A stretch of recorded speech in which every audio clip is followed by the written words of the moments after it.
Good morning, everybody. Carrying on with the rest of the Freedom Eden blog spot. We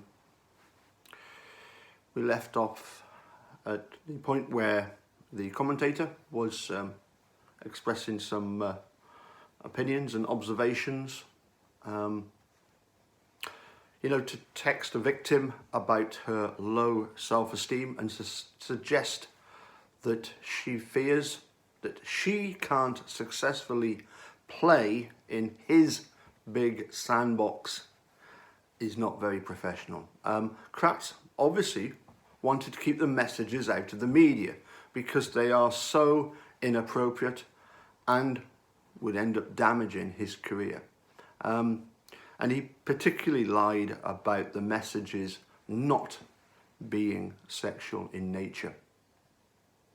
And the fact that Kratz was harassing this victim in this manner is very troubling.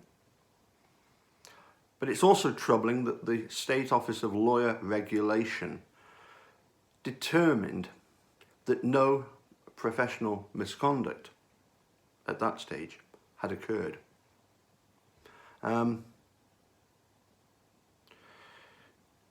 As the commentator carries on, Kratz did not conduct himself professionally. It's not a grey area. As we know, Kratz texted, "Why would such a successful, respected attorney be acting like he's in 7th grade?" As he put, or she put, that's a good question. The citizens of Calumet County deserve a district attorney that can be trusted to behave better than a kid. Kratz should be committed to serving the community in a professional manner rather than serving his own desires. They certainly go way beyond embarrassing, and they're not befitting an individual holding the office of district attorney.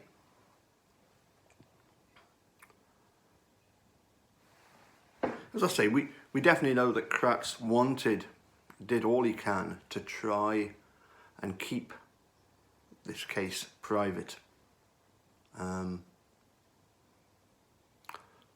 Carrying on with some more report. A Wisconsin prosecutor who sent sexually suggestive text messages to a domestic abuse victim downplayed the seriousness of their content and urged state officials to keep the matter from the public.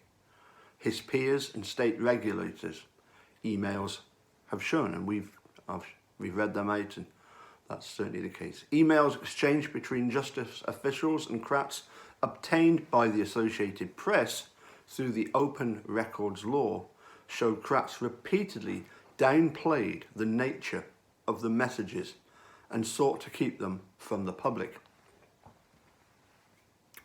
Kratz's opinions were that they were a series of respectful messages that were not sexual at all.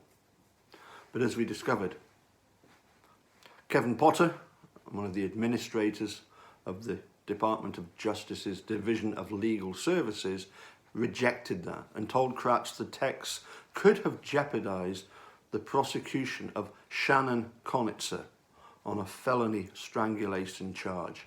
So that's the name of the gentleman that was facing the charges, Shannon Konitzer.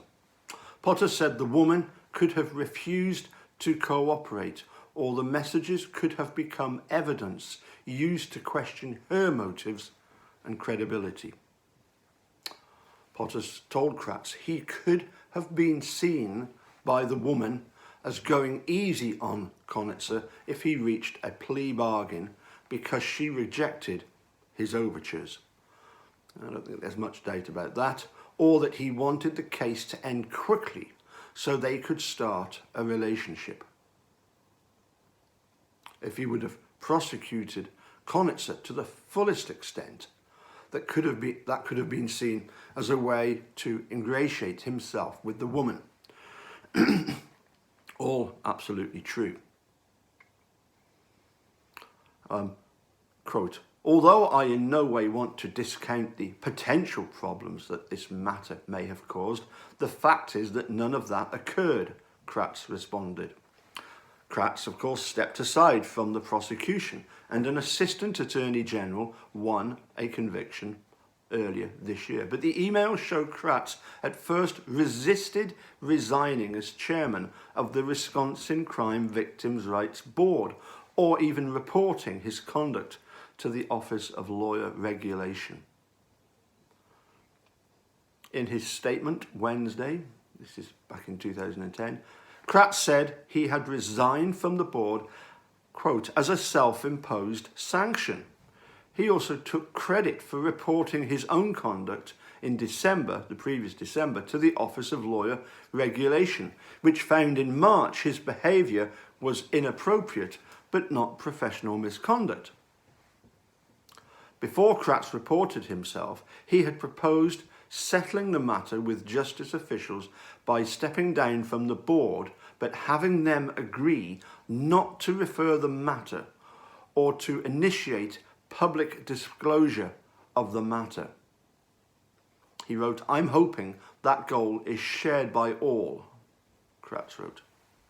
So the self-imposed sanction wasn't as self-imposed as Kratz claimed, and he didn't report his behaviour to the Office of Lawyer Regulation as he claimed. Another lapse in judgment. As the commentator wrote, I think it's time for Kratz to step aside.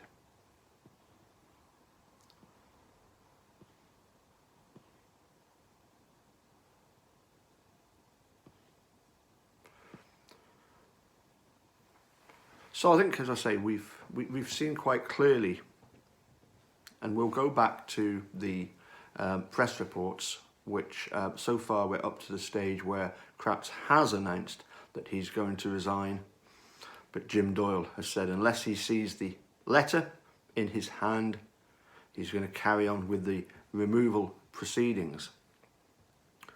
And you know, this is all going back in 2010. It was another 4 years before finally, in effect, justice caught up with Ken Kratz, as we'll see when we look at the final OLR decision, the Supreme Court decision on Kratz's behaviour. So we'll go back to the press reports, probably start doing some of them tomorrow again. I think we'll be up to part 8 soon. Anyway, that's really all I've got time for today. Busy day ahead, so catch you again soon. Bye for now.